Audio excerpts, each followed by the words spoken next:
Good afternoon to you. It is now 4:06 here, News Talk 105.9 WMAL, where we're making sense of the news. Coming up in the next hour, we'll be joined by Carol Markowitz from the New York Post, and we'll discuss all of these preemptive blanket pardons that the White House is contemplating for people who have committed no crimes, but they need pardons anyway for some reason. What? And you can join us, 888-630-9625, 888-630-WMAL. The Fisher House Radiothon continues here, the 2024 edition. And things are looking kind of nice right now. WMAL listeners have contributed $176,076 today. Of course they have. Very patriotic of you, 76. Thank you for those contributions so far to help the men and women of the military and their families.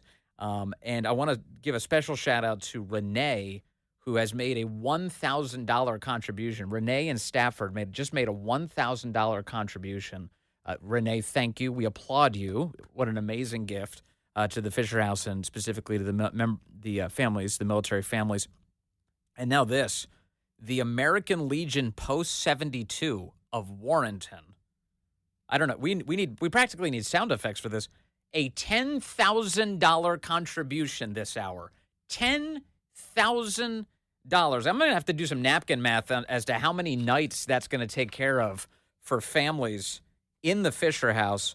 That is a lot of support for the Fisher House, and God bless. You know what that means? You have veterans helping veterans. The American Legion Post 72 of Warrenton, $10,000, and it comes with this note: they're challenging other posts to do the same, to offer up for their fellow men and women in uniform. What an amazing, amazing gesture. That's going to do a lot of good. Thank you, American Legion Post 72. Thank you, thank you, thank you on behalf of all of the people that you're helping today. Just so nice. If you'd like to contribute too, you can do it at 888-294-8560, 888-294-8560, or online at WMAL.com/Fisher House. Pete Hegseth just stepped up to the microphones a short while ago. He's on Capitol Hill today. And here's what he had to say about all of the scandals the media keeps throwing at him. And I'm proud of what I fought for. I'm not going to back down from them one bit. I will answer all of these senators' questions, but this will not be a process tried in the media. I don't answer to anyone in this group. None of you. Not to that camera at all. I answer to President Trump, who received 76 million votes on behalf and a mandate for change. I answer to the 100 senators who are part of this process and those in the committee. And I answer to my Lord and Savior and my wife and my family. I'm proud to be here. And as long as Donald Trump wants me in this fight, I'm going to be standing right here in this fight, fighting to bring our Pentagon back to what it needs to be. What have your All right, so there you go. Pete Hegseth thrown into this political battle, now fighting to stay alive in this nomination to become Secretary of Defense, even before it gets to the hearings. Joining us now to discuss, David Strom, Associate Editor over at Hot Air. David, good afternoon to you, sir. Hey, it's always fun to be with you, Vince. Well, this feels familiar, I have to say, what we're watching happen with Pete Hegseth right now, because overnight, the Washington Post ran a story that claims that Pete Hegseth drank beer on St. Patrick's Day a couple years ago, and that's a scandal, you say. This feels a lot like the Brett Kavanaugh process, doesn't it? Oh, it feels exactly like the Brett Kavanaugh process, and for a few reasons. One, obviously, you've got the invented scandal, and two, they're trying to get a scalp because they're worried about their own power. In both of these cases, an establishment person is trying to replace, someone is trying to replace an establishment person with a conservative. Yeah, surely. Can you still hear me? He cannot. I'm getting my own voice back. It sounds like it's on his end. All right, let's hang up on him. Let's call David back. There we go. Yeah, let's call David back. Get it back on the show in a moment. Before we do that, I've got more Pete Hegseth audio for you. Here's Pete Hegseth talking about you need to do tough things in tough places on behalf of your country. Here's what he did. You fight, you go do tough things in tough places on behalf of your country, and sometimes that changes you a little bit. And by the grace of God, and my Lord and Savior, I had an opportunity to come on up out of it and do great things with great veterans organizations that fought for vets, that fought for reform at the VA and for war fighters, and at the Fox News Channel to advocate for those very same causes. And I'm proud of what I fought for. I'm not going to back down from them one bit. I will answer all of these senators' questions, but this will not be a process tried in the media. This will not be a process tried in the media, says Pete Hegseth. Rejoining us, David Strom. David, Yeah. you were framing this, I think, very appropriately as here's Pete Hegseth. He's a guy who's representing the voters versus the establishment, which really has its teeth bared right now. Well, we're fighting here over what is an inauditable almost $1 trillion, about half of which they can't tell us where the money is going. That's an awful lot of incentive to get someone in there who is going to be friendly to the people who have been benefiting from this system. Yeah. And that's really all that this is about. It's about the money and the control over the Pentagon and everything that represents. I mean, if they were talking about qualifications, we would have, the left and all these senators would have demanded the head of Lloyd Austin, who disappeared for weeks without even the president of the United States knowing where he was. And none of these people seem to care that much about it.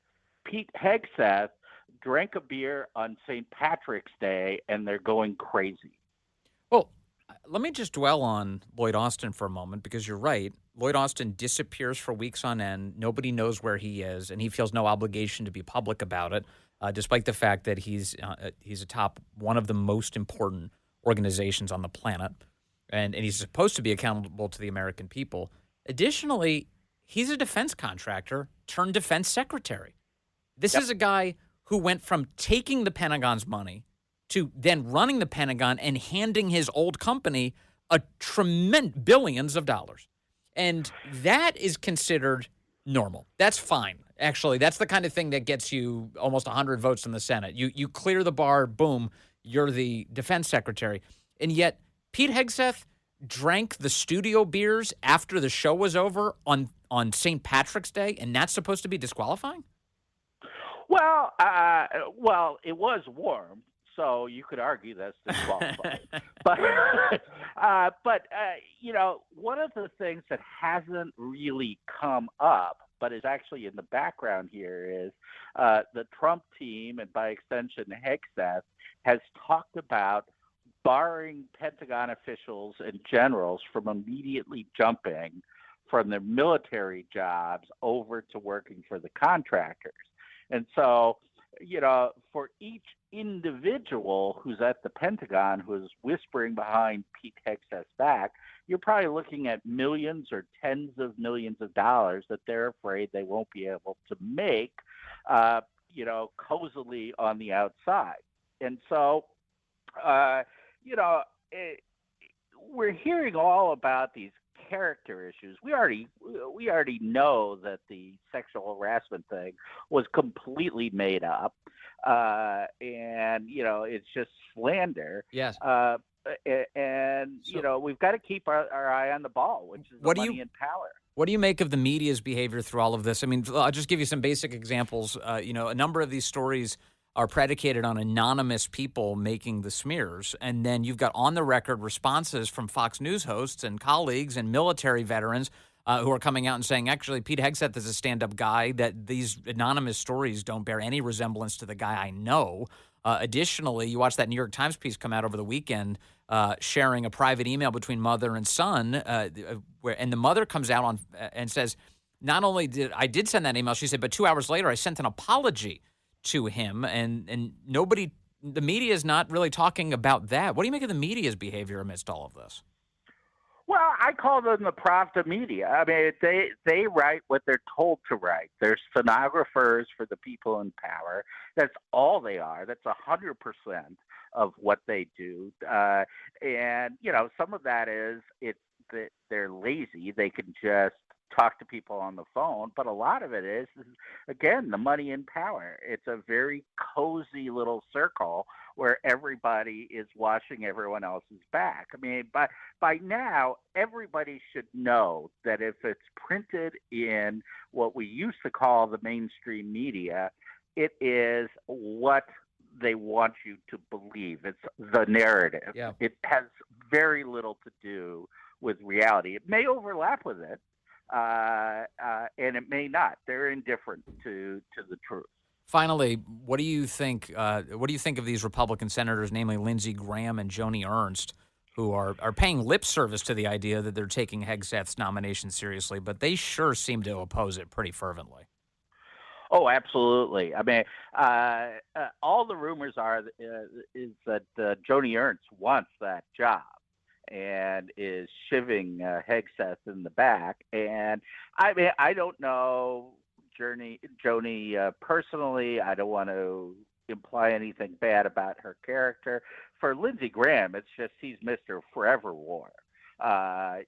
He wants a hawk in that position. Yeah. For Joni Ernst, it may have something maybe so to do with. But here's the thing, David. I'm watching this, and I didn't have very strong views on Joni Ernst before. I don't know about anybody else.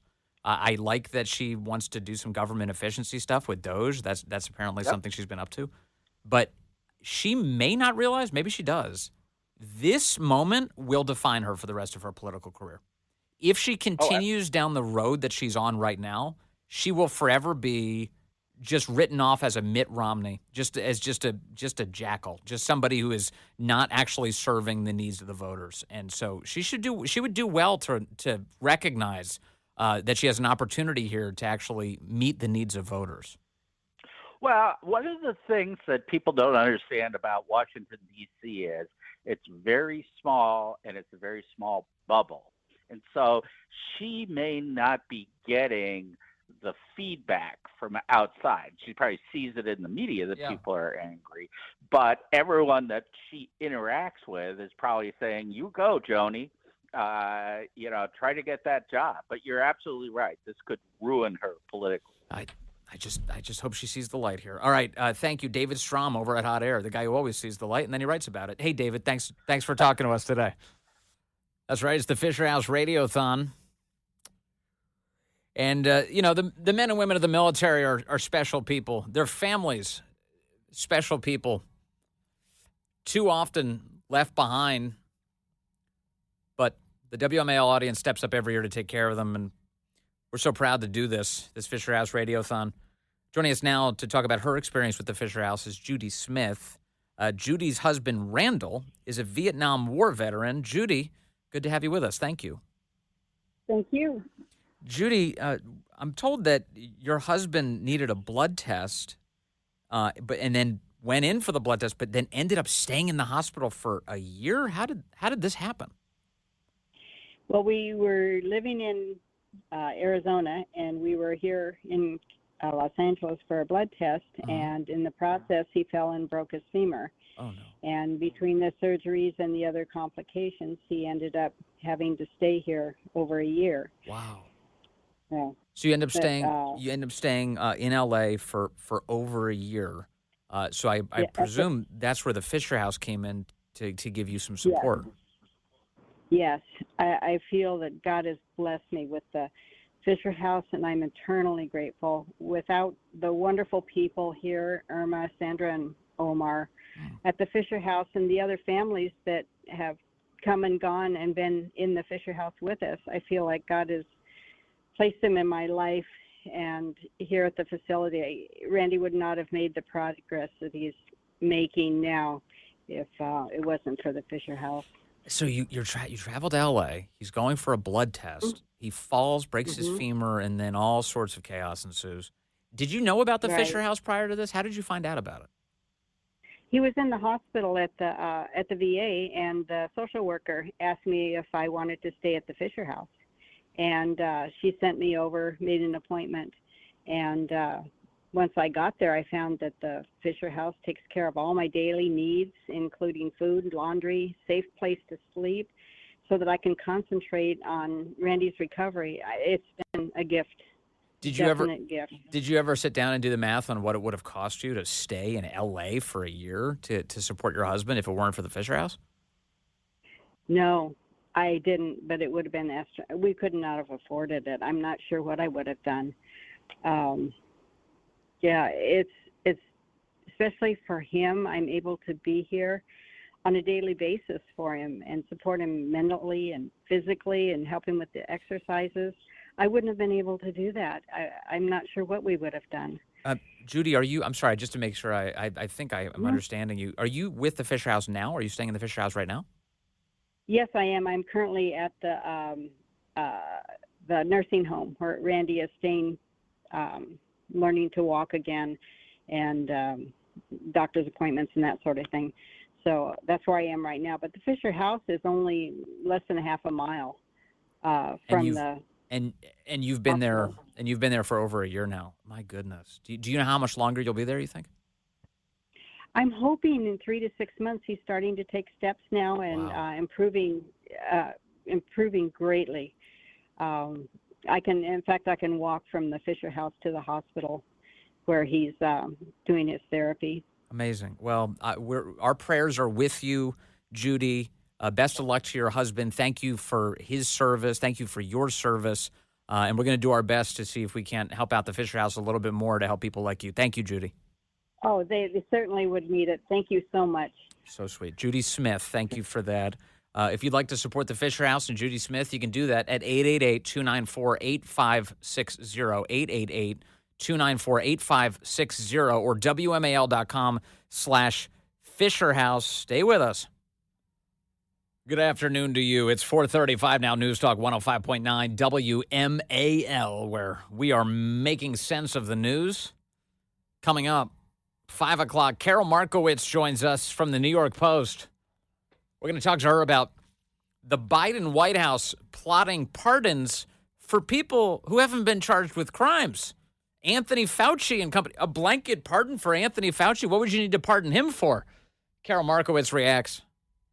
And you can join us at 888-630-9625, 888-630-WMAL.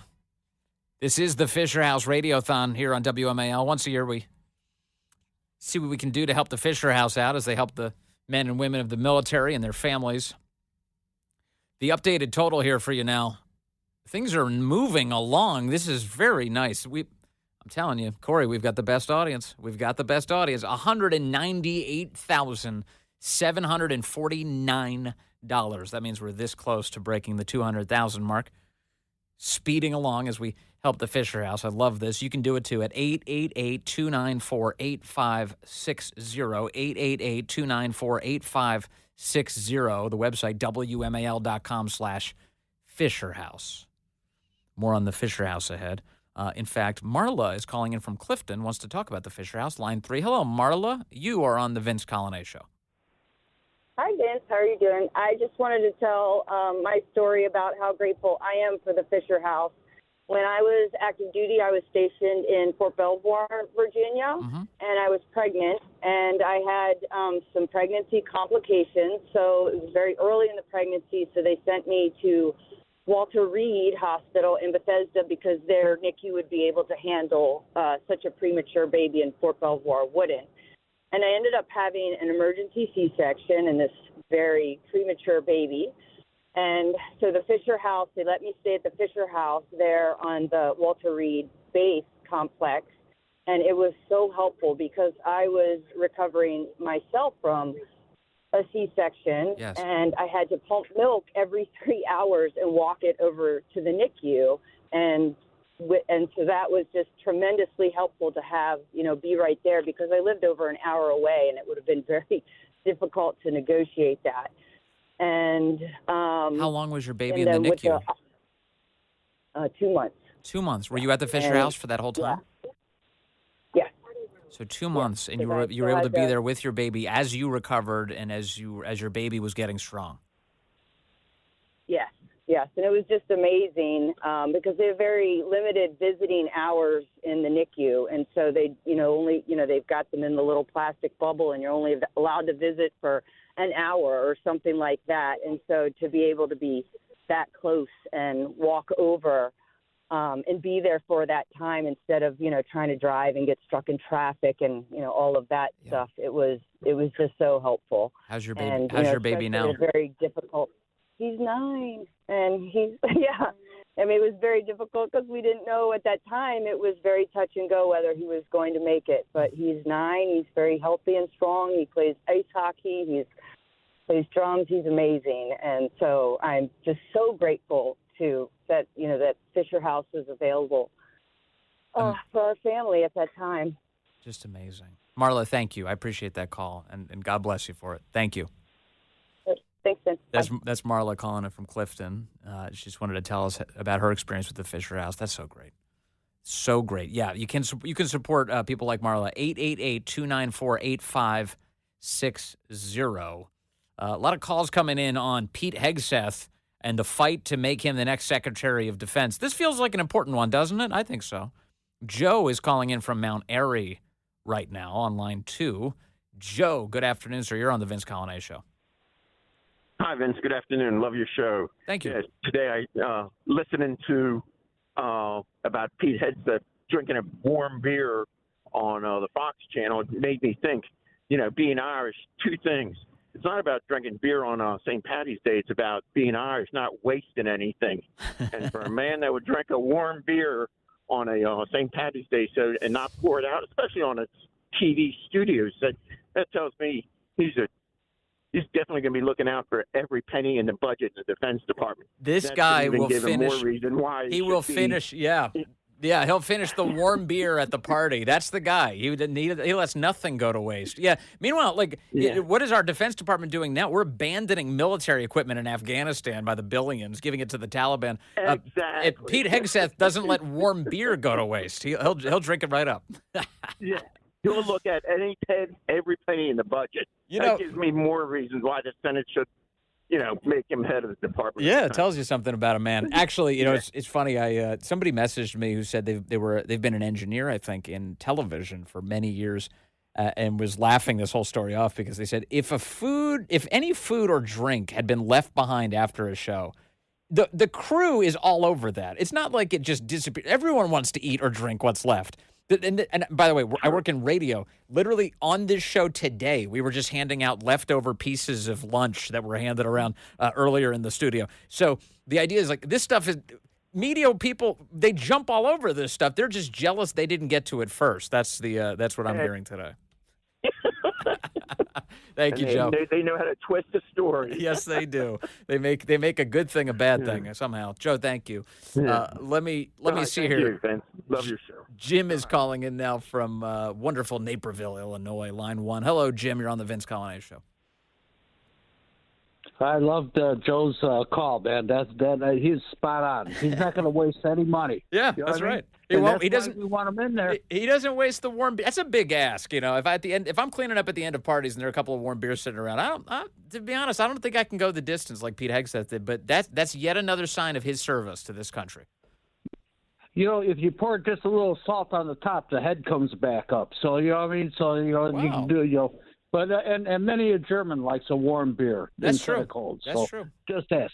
But if we get the likes of some of these senators that want to turn this into a Brett Kavanaugh situation, there's going to be hell to pay. I mean, there's on social media this Joni Ernst, she's just getting ripped apart, and people are saying she's going to be the next Liz Cheney of 2026, the way she's going. So she better get out of her bubble real quick. Yeah, I totally agree. I think it's crazy to see what she's doing, and it's amazing. It's like you start to look more and more at her history, and one of the things you find out about Joni Ernst is that she endorsed transgender military service. You know about her? So this is the woman who's supposed to assess who the Secretary of Defense is supposed to be, and the Federalist has a piece up today to help us out on this subject. Iowa Senator Joni Ernst endorsed transgender military service, and let's see. She previously endorsed allowing trans-identifying individuals to serve in the U.S. military, a position that military specialists and reports have warned hampers the force's overall readiness. Well, yeah, no kidding. And the recently unearthed revelation stems from comments that the Republican senator made during an August 9th interview on PBS's Firing Line with Margaret Hoover. The host asked Ernst, an Army veteran, whether she agrees with the Republican sentiment that the military has become too woke. She said she doesn't believe those who serve in uniform are woke, but admitted that there is civilian leadership of the military that is woke. She then cited trans-identifying individuals serving in the armed forces and an example of those in uniform, and expressed belief that those who qualify should be permitted to serve in the military. Quote, "We have transgender people serving in our military. They will bleed red, just like the rest of us," said Ernst. So a hearty endorsement for people who are in a state of mental distress, who think that they were born in the wrong body. Some of whom, you hear these stories, Jim. People go into the military and then they use U.S. taxpayer dollars to get these life-altering surgeries, which have nothing to do with health or military readiness. And that's the kind of nonsense that Joni Ernst apparently supports.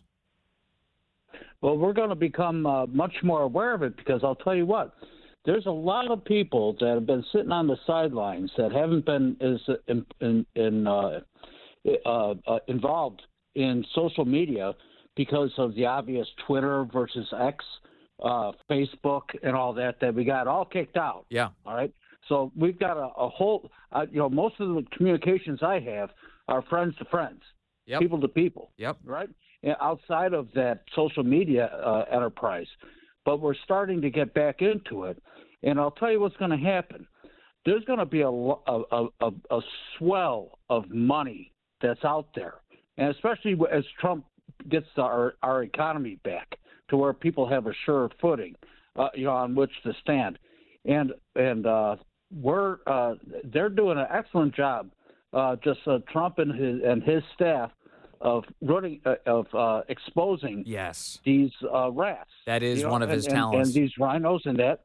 And so we now know who to focus on. Yep. And there's payback. Yeah, I mean, we're gonna get these people out of office financially. And even though I can't make a letter to her as one of her constituents in Iowa, or Lindsey Graham, or Mitch McConnell, Yep. or the North Dakota clown, but you know what?